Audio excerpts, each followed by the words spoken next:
20장 1절부터 10절에 있는 말씀 찾으셨으면 1절부터 제가 봉독해 드리겠습니다. 안식 후 첫날 일찍이 아직 어두울 때에 막달라 마리아가 무덤에 와서 돌이 무덤에서 옮겨진 것을 보고 시몬 베드로와 예수께서 사랑하시던 그 다른 제자에게 달려가서 말하되 사람들이 주님을 무덤에서 가져다가 어디 두었는지 우리가 알지 못하겠나이다 하니 베드로와 그 다른 제자가 나가서 무덤으로 갈새 둘이 같이 다름질하더니 그 다른 제자가 베드로보다 더 빨리 달려가서 먼저 무덤에 이르러 구부려 세마포 놓인 것을 보았으나 들어가지는 아니하였더니 시몬 베드로는 따라와서 무덤에 들어가 보니 세마포가 놓였고 또 머리를 쌌던 수건은 세마포와 함께 놓이지 않고 딴 곳에 쌌던 대로 놓였더라.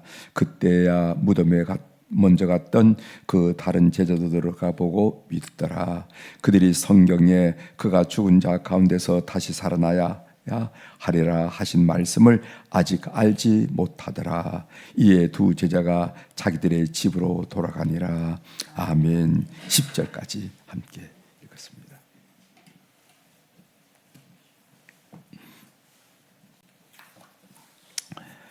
오늘 우리가 읽은 요한복음 20장 1절에서 10절에 있는 말씀을 중심으로 부활에 대한 우리의 믿음을 점검해보자 하는 그런 말씀을 함께 좀 나누려고 합니다. 부활에 대한 우리의 믿음을 점검해보자. 부활은 우리 교회에서는 기독교에서는 매월 3, 4월 달쯤 되면은 부활 주일이 있어서 부활 우리 교회에 익숙합니다. 익숙하잖아요. 그런데 도대체 부활이 뭔가 하는 이야기를 그 부활이란 이 사건이 오늘 우리 삶에 어떤 도전을 주고 격려를 주고 소망을 주고 확신을 주는지 한번 생각해 보자 하는 그런 의미입니다. 한 20년쯤 됐죠. 한 가족을 살해한 지존파라 하는 그런 사람들이 있었습니다. 지존파라 하는 집단, 깡패 집단이죠. 그들이 감옥에서 전도를 받고 예수를 믿고 여러 명을 구원했습니다. 사형 당하기 전에 남긴 편지가 있는데 매우 감동적입니다. 그 내용을 좀 말씀을 드리려고 그래요. 이 세상은 참 아름답습니다. 저는 세상이 이제껏 잡스럽고 더럽고 악한 줄로만 알았습니다. 여러분들은 이 세상을 어떻게 생각하세요? 세상이 잡스럽고 더럽고 악한 줄로만 여기시는지 아니면은 참 아름답습니다 라고 여기시는지. 저는 세상이 이제껏 잡스럽고 더럽고 악한 줄로만 알았습니다. 그런데 그게 아니었습니다. 세상은 아름답다는 것을 깨달았습니다. 저는 회심하고 세례받고 그리스도인이 되었습니다.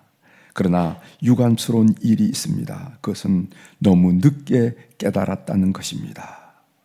늦게라도 깨달아서 하나님의 자녀가 되는 것은 다행스럽고 고마운 일이지만 봉사할 시간이 없습니다. 세상은 아름답다는 귀중한 간증을 사람들에게 전해 많은 젊은이들이 바른 길로 가도록 해야겠는데 시간이 없습니다. 봉사할 시간이 없어서 유감입니다. 이것이 사형을 당하기 전에 마지막에 했던 얘기라 하는 것을 여러분들께 소개해드렸습니다. 이 부활의 권능이 대단하지 않습니까? 한 가족을 죽였던 지존파 그런 그 막가는 폐역함 용서받을 수 없는 그런 사람을 뒤집어 놓을 수 있다는 것은 정말 놀랍지 않습니까? 성령의 역사는 놀랍고 참 부활의 권능은 놀랍다 하는 생각을 다시 한번 하게 됩니다. 그들은 마지막 사형 당하기 전에 예수님을 만났고 회개하고 구원을 받았습니다. 그러나 봉사할 시간도, 주님께 봉사할 시간도, 전도할 시간도 없는 게 참 유감이라 한 얘기를 남겼어요. 여러분 전도서 3장 1절 2절에 보면은 천하에 범사의 기한이 있고, 범사라는 게 뭔지 알죠? 모든 일을 말합니다. 쉽게 할 수 있는 일, 어렵게 할 수 있는 일, 좋은 일, 기쁜 일, 모든 일 말하죠. 천하에 범사가 기한이 있고 모든 목적이 이룰 때가 있나니 날 때가 있고 죽을 때가 있으며 심을 때가 있고 심은 것을 뽑을 때가 있으며, 그렇게 했어요. 지난 주일에도 제가 잠깐 소개해드렸지만은 우리 교우들 중에서 연세가 있는 어른들이 몇 분 계시잖아요. 그분들 하는 얘기가, 목사님, 저는 오늘 이 걸음이 예배당 예배 마지막이라 생각하고 옵니다. 마지막이라 하고 생각하고 있다고 해요. 여러분이 범사의 기한이 있다 하는 것에 정신이 번쩍 들어야 됩니다. 그렇지. 언제나 내가 50대가 아니고 언제나 60대가 아니고 언제나 건강하지 않고 언제나 뭐 여유 있는 게 아니라는 것이요. 천하에 범사가 기한이 있다 하는 것을 아시고, 하나님이 우리에게 이런 정도의 기회를 주실 때 우리가 충성해야 돼. 그런 생각을 하면서 이 말씀을 드렸습니다. 이 말씀을 드린 핵심은 뭐냐면은 부활의 능력, 본능, 이게 어떤 의미를 준다 하는 것을 여러분들에게 알려드리기 위해서 소개해드렸습니다. 본문은 예수님이 부활하신 현장을 소개한 내용이에요. 상당히 구체적으로 얘기했죠. 구체적으로 말씀한 내용입니다. 이제 본문을 좀 살펴보도록 하겠습니다. 몇 구절만요. 1절에 보면은 안식 후 첫날 일찍이 아직 어두울 때에 막달라 마리아가 무덤에 와서 돌이 무덤에서 옮겨진 것을 보고, 이렇게 말씀이죠. 안식 후 첫날 해서 유대교의 안식일은 토요일 날이잖아요, 그죠? 그러니까 안식 후 첫날이라 하면 우리로 말하면은 주일 날이 되고,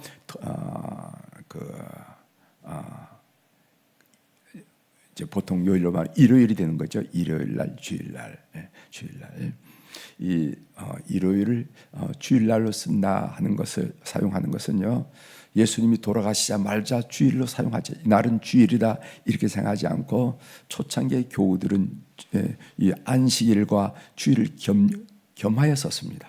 겸하여. 어떤 사람은 주일을 모인 때도 있고, 어떤 사람은 안식일에 모일 때도 있고, 유대인들은 안식일에 주로 모였고, 또 이방인들은 우리는 안식일과 좀 거리가 있으니까 주일에 모이고, 이러다가 종교 회의를 통해서, 제가 알기는 칼키던 종교이죠. AD 451년 칼키던 종교일 때 주일을 우리는 주의 날로 하자, 일요일을 그렇게 결정하고 모든 우리 교회가 주일을 예배드리는 이유가 바로 이 주일은 예수님이 부활하신 날이기 때문에 그렇게 드린다는 거 아시길 바랍니다. 일찍이 아직 어두울 때, 오늘 새벽처럼 이런 때가 되게 되겠죠. 아직 어두울 때, 어두운 새벽에 무덤에 간다는 것은 쉽지 않은 일이죠. 또 무섭기도 하고 또 두렵기도 하는 일입니다. 그런데 이 막달라 마리아의 행동이라는 것은 일찍이 아직 어두울 때 무덤에 갔다 하는 이 막달라 마리아의 행동은 사랑은 두려움보다 강하다 하는 것을 우리에게 잘 보여주죠. 그렇죠? 마음속에 사랑이 불타면은, 사랑이 있으면은 그 어떤 무서움, 두려움도 넉넉히 극복한다는 것을 오늘 이 마리아의 삶을 통해서 알 수가 있습니다. 오늘 막달라 마리아가 무덤에 와서, 이 막달라 마리아, 이 공간 복음에 보면 요한복음은 막달라 마리아 한 사람을 지칭했지만은 공간 복음서에 보면은 막달라 마리아 이외에 야고보의 어머니 마리아, 그리고 살로메, 이렇게 여러 여인들이 함께 갔다 하는 것을 우리가 보게 됩니다. 3절 보겠습니다. 베드로와 그 다른 제자가 나가서 무덤으로 갈새, 그 다른 제자라는 표현은 사도 요한을 말한다는 거 우리가 배웠죠. 사도 요한, 그러니까 베드로와 사도 요한이 그 무덤에 가서 뛰어갔고 그 모든 현장을 자세히 우리에게 설명해 주는 이유가 뭐냐면은 그 현장에 있었던 사람이 바로 사도 요한이기 때문에 그렇다는 걸 알 수가 있죠. 베드로와 그 다른 제자가 나가서 무덤으로 갈새 빈 무덤의 소식을 듣고 제자들이 무덤으로 달려갔습니다. 그 이유가 뭘까요? 두 가지 정도 생각할 수 있겠죠. 하나는 예수님의 시체가 도난당했을까봐, 스승의 시체가 도난당했을까봐 걱정이 되어서 갈 수도 있어요. 또 다른 하나는 혹시 예수님이 부활하실지도 모른다, 부활했을지도 모른다라는 그런 기대감 때문에 달려갈 수도 있었을 거예요. 아무튼 이런 즉각적인 행동을 베드로와 요한이 했는데, 이런 즉각적인 행동은 주님을 향한 사랑이 있었기 때문이라 하는 것을 우리가 알게 됩니다. 사랑, 관심 이런 게 없으면은 그렇게 즉각적으로 행동할 이유가 없죠. 아침 먹고 가자고 한번 가보자고 이렇게 되겠죠. 그렇지만은 그들이 즉각적으로 오늘 막달라 마리아의 소식을 듣고 뛰어나갔던 이유는 무엇이냐 하면은, 그 목적이 무엇인지 우리가 확인할 수는 없지만은 아무튼 주님을 향한 사랑, 그 열망이 있었기 때문에 그런 행동을 유발하지 않았겠는가, 이렇게 얘기해 줍니다. 결국 주님에 대한 사랑이 이런 행동을 유발하고, 그 행동을 통해, 그 사랑의 행동을 통해서 그들은 어떤 축복을 받았냐면은 예수님이 부활했다는 현장을 목격하는 그런 놀라운 은혜를 제자적 중에 그 누구보다도 먼저 경험했다 하는 것을 우리가 알게 됩니다. 그래서 사랑이 참 중요하죠. 사랑이 있어야 모든 거가 됩니다. 사랑이 있어야 속회도 되고 교회 학교도 되고 뭐도 되고. 그런데 사랑이 없어지고 형식만 있으면은요, 일은 열심히 하는 것 같은데 열매가 맺지 않는다는 거죠. 오늘 이 베드로와 다른 요한의 이 즉각적인 행동을 통해서 그들 속에 있었던 그 사랑, 우리도 여러분들이 염원하시길 바랍니다. 8절입니다. 그때 무덤에 먼저 갔던 그 다른 제자도, 요한을 말하죠. 그 다른 제자도 들어가 보고 믿더라. 여러분, 어떻게 믿음이 생깁니까? 여러분들 참 충성스럽게 신실하게 믿음 생활하고 있는데 믿음이 어떻게 생깁니까? 믿음이 어떻게 생기는 보면은 듣고 믿는 사람이 있습니다. 듣고. 그래서 로마서 10장 17절에 보면은 그러므로 믿음은 들음에서 나며 들음은 그리스도의 말씀으로 말미암았느니라 하고, 듣고 그런 일도 있어? 라고 믿음이 생긴 사람이 있어요. 또 어떤 사람은 보고 믿는 사람이 있습니다. 그래서 치유의 역사, 안진병이가 일어났다라든가 이런 것을 보고 믿는 사람이죠. 오늘 요한복음 20장 8절 하반절에 보면은 이 사도 요한은 들어가 보고 믿더라, 이렇게 보고 믿었던 종류로 자기를 분류하는 것을 보게 됩니다. 그 다음에 요한복음이 기록한 목적은 그 요한복음을 읽고 믿게 하려는 목적이 있다, 그런 말씀이세요. 요한복음 20장 31절입니다. 오직 이것을 기록함은 너희로 예수께서 하나님의 아들 그리스도이심을 믿게 하려 함이요 또 너희로 믿고 그 이름을 힘입어 생명을 얻게 하려 함이니라, 이렇게 얘기했어요. 그래서 요한복음이 이렇게 찬찬하게 복음서를 기록한 이유는 뭐냐면은 너희들도 읽고 보지도 못한 사람이지만 읽고 그 그리스도 예수님이 하나님의 아들 그리스도이심을 믿게 하려 함이라, 이런 목적으로 기록했다는 것을 압니다. 결국 믿음은 성령의 은사예요. 여러분들이 신실한 믿음을 가지고 있는데 이 믿음은 성령의 은사입니다. 그래서 고린도서 12장은 성령의 은사에 관한 장인데 그 12장 9절에 이런 말씀이 있습니다. 다른 사람에게는 같은 성령으로 믿음을, 이렇게 해서 믿음을. 그래서 우리가 믿는다라는 것이 얼마나 놀라운 은혜인지 새롭게 저는 어제 묵상하면서 느꼈습니다. 그래, 똑같이 대학 나오고 똑같이 공부하고 똑같이 이 세상을 살아가지만은 어떤 사람은 그게 믿어져서 아멘이 되고 신앙생활을 하고, 어떤 사람은 아무리 믿어지지 않는 거예요. 뭘 그런 얘기, 믿어지지 않은 그런 점에서 우리가 우리 마음속에 믿음이 있다는 것은 하나님이 우리 각자에게, 여러분 각자에 주신 특별한 은혜라 하는 생각을 다시 한번 하게 됐습니다. 여러분, 믿음이 있다는 게 은혜예요. 그 무엇보다도 내가 믿게 되었다, 믿음이 된다, 그게 믿어진다, 이것이 은혜라 하는 것을 여러분 믿으시길 바랍니다. 제가 삶의 적용으로 한마디 말씀드리고 마치려고 하는데, 이 부활이란 단어는 그리스도인들에게 익숙한 단어입니다. 그렇죠? 익숙하잖아요. 부활, 뭐 찬송가도 뭐 한 10장 넘게 찬송가에도 있고, 또 우리는 매년 성탄절을 우리가 경험하듯이 부활절이라는 것을 경험해서 우리에게 부활이란 단어는 익숙해요. 그럼 한번 좀 곰곰이 생각해 보세요. 곰곰이. 이 부활이란 만큼, 죽었다가 다시 살아난다라는 단어만큼 충격적인 단어가 이 세상에 어디 있겠습니까?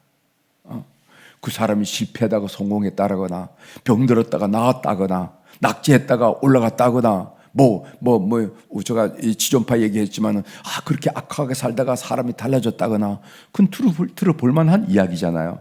그러나, 죽었다가 사람이 살아났다, 이 부활이라는 단어만큼 나는 충격적인 단어가 이 역사 속에, 이 세상 속에는 없다. 이렇게 생각이 되더라고요.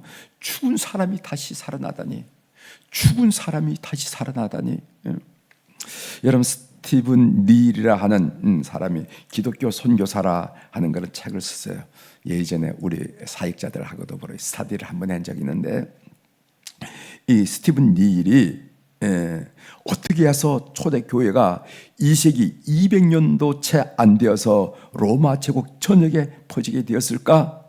어떻게 해서 기독교가 로마의 숱한 종교, 여러 종교가 많았습니다. 로마는 기독교밖에 없는 게 아니었어요. 로마는 숱한 종교, 부족마다 종족마다 제국마다 다 종교가 많은데 그 모든 종교 가운데 우뚝 선 최고의 종교가 되었을까라고 질문을 했습니다. 스티븐 닐이 찾아낸 이유는 뭐냐면 바로 예수님의 부활에 대한 확신이었다는 겁니다.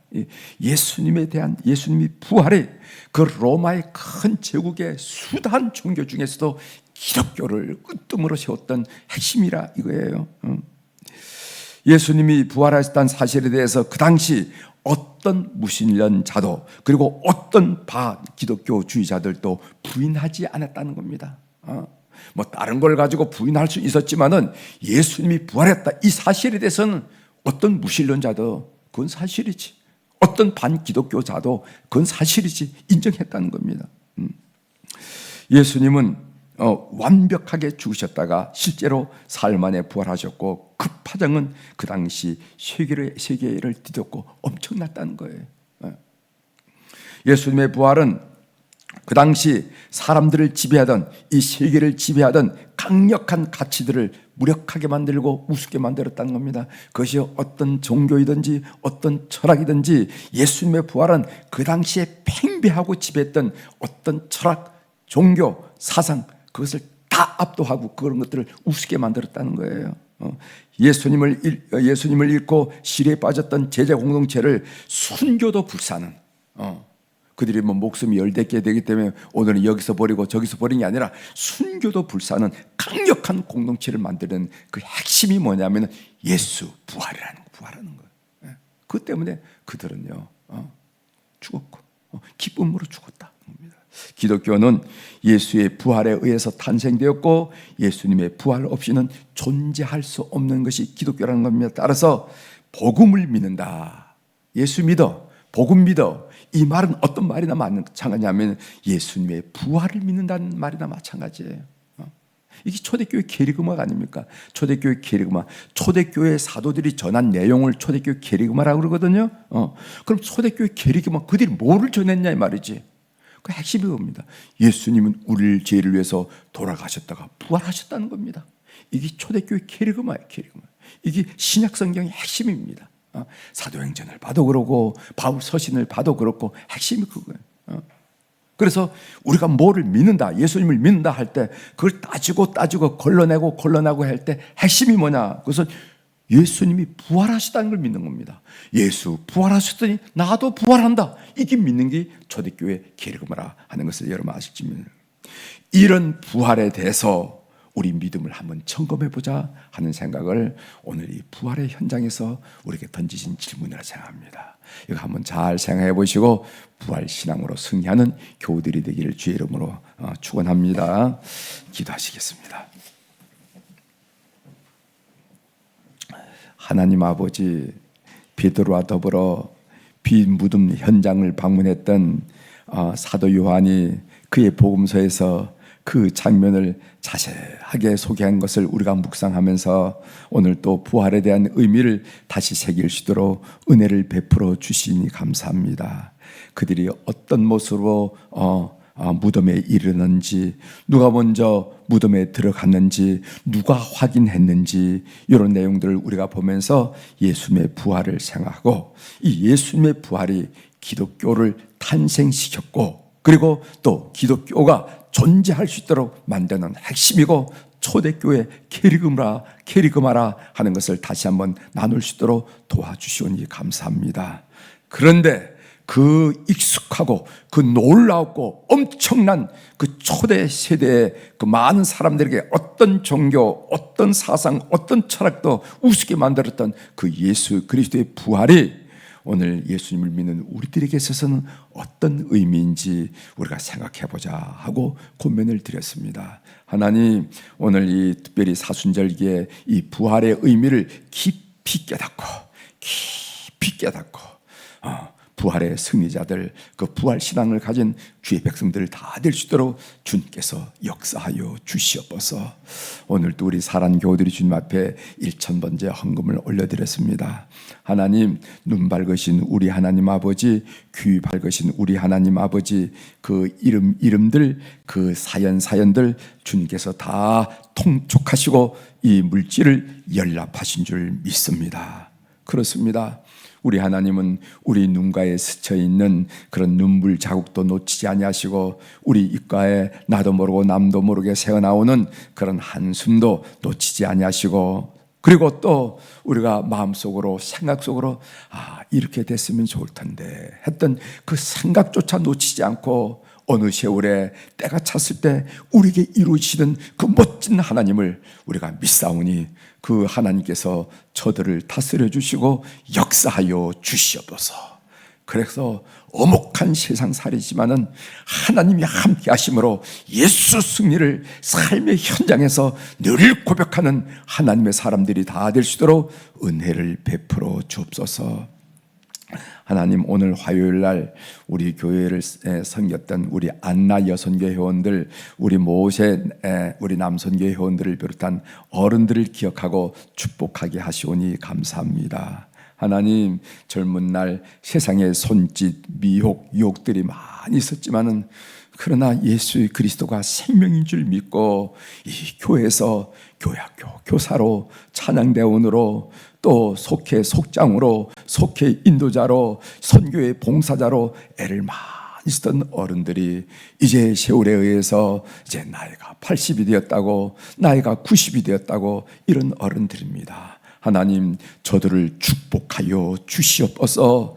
늘 영육이 강건하여 주님 품에 안길 때까지 주님 예배당에서 우리 하나님을 예배하며 그런 예배자들이 다 되게 도와주셔서 그들 영혼은 주님과 내밀한 교제가 있게 하시고 심령 속에는 천국 소망이 새롭게 확신되게 도와주시고 육신 동안 강건하여 하나님 주님 부르시는 그날까지 승리하는 우리 어른들이 다 될 수 있도록 도와주옵소서.